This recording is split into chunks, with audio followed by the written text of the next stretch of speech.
The 2023 Formula One season ended up getting off to what many saw as a rather drab start because Max Verstappen and Red Bull took a very dominant, very easy 1-2 in the season opener. And truth be told, none of the other teams looked like they could even hold a candle to them as far as race pace was concerned, or for that matter, even really qualifying pace, because even on Saturday, they were well ahead of the rest of the field.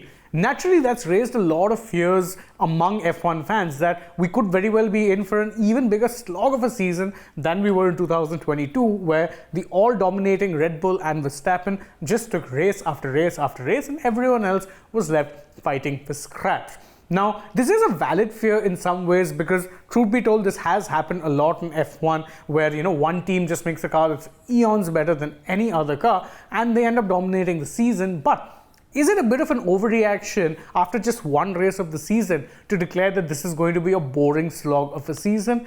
Well, if we take a look back at history, or at least even if you go by even as recently as the last 5 Formula One seasons, you'll realize that the season opener doesn't necessarily set the tone for what is going to come the end of the year. So it is too early to be jumping to conclusions is the point I'm trying to make, and to prove that point, I'm going to actually go over the last 5 seasons, that is from 2022, 21, 20, 19 and 18. We're going to go over in very brief how it is that the races played out, or the opening race played out, and how it is that the season ended. So without further ado, let's just get to that first. 2022, you saw a very fierce battle up front between the Red Bull of Max Verstappen and the Ferrari of Charles Leclerc. It was back and forth, very thrilling. Both of them exchanged the lead multiple times. In the end, it was Charles Leclerc who ended up winning the race. And many people thought that, okay, this was going to be the season where Ferrari were finally going to be at least competing consistently for a title, and we'd get a really close fight like we got in 2021. More on that in a bit. That wasn't what happened. Ferrari's title challenge eventually fell off a cliff thanks in no small part to some questionable strategy calls as well as a highly unreliable, if rather fast, engine. And what we got instead was Verstappen and Red Bull dominating the second half of the year, making it a bit of a slog to watch as far as a competitive standpoint was concerned. So again, you expected a very competitive title fight in 2022. What you got was exactly the opposite. This wasn't exactly the case in 2021, where Max Verstappen was once again competing for the race victory against, this time, Lewis Hamilton in the Mercedes. Both of them had a very back and forth encounter. In fact, at one point, Verstappen had managed to get the lead, but he got the lead, whilst overtaking off the track limits. He had to give it back. Eventually, Lewis Hamilton held on, got the win. It was very close. It was very thrilling. And in this case, though, it actually did set the tone for a season that was very back and forth, because we went into the last race of the season where that would define who exactly won the World Drivers' Championship.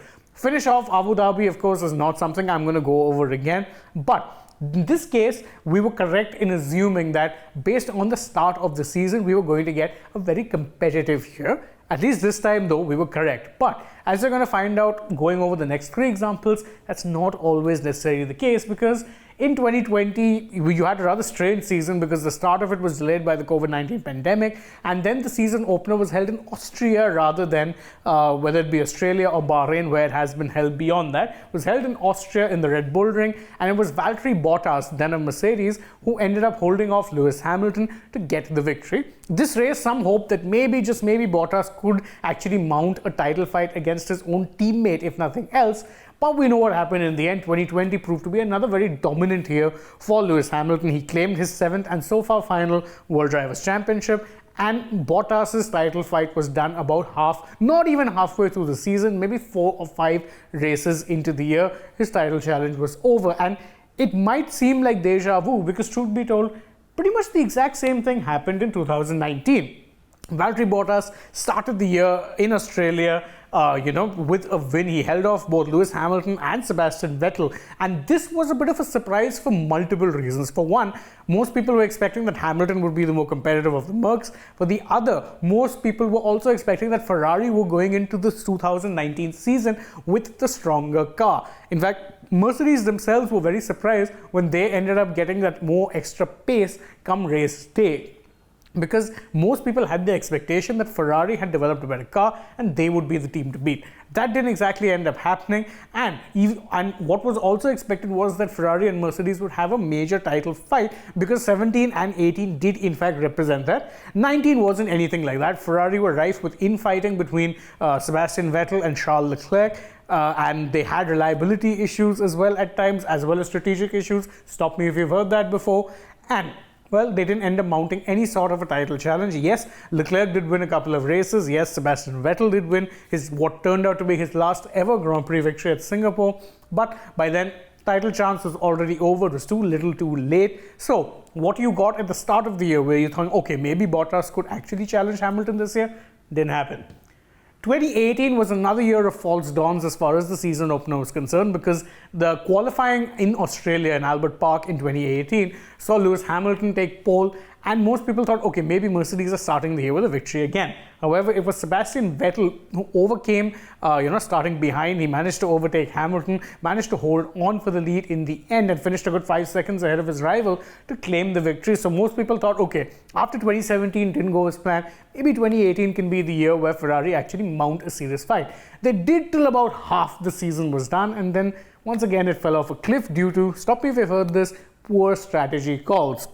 So as we've gone over the 5 season openers of the last 5 seasons before 2023, you realize that maybe, just maybe, Bahrain was a little bit of an anomaly, and really it's one of those tracks that can be very finicky for a lot of teams, because it is the track with the highest tire degradation arguably really in this calendar right now, because track temperatures get really high and preserving your rear tires is really key. This current Red Bull car is very good at doing that. However, come this particular weekend, when Formula 1 will be returning to Saudi Arabia at the Jeddah Corniche circuit, the Ferraris are expecting to be more competitive. So for all you know, you might end up getting a rather more competitive race and title fight. So all I'm saying is, I'd understand fears of Verstappen and Red Bull dominating again, but as things stand, maybe a little too soon to declare this season a write-off, or at least that's how I feel about it. What do you guys think? You can let us know in the comments below, and don't forget to like this video, share it with your friends, subscribe to the channel, tap the bell icon, follow us on Twitter, Instagram and Facebook, and don't forget to download the SportsTak app as well.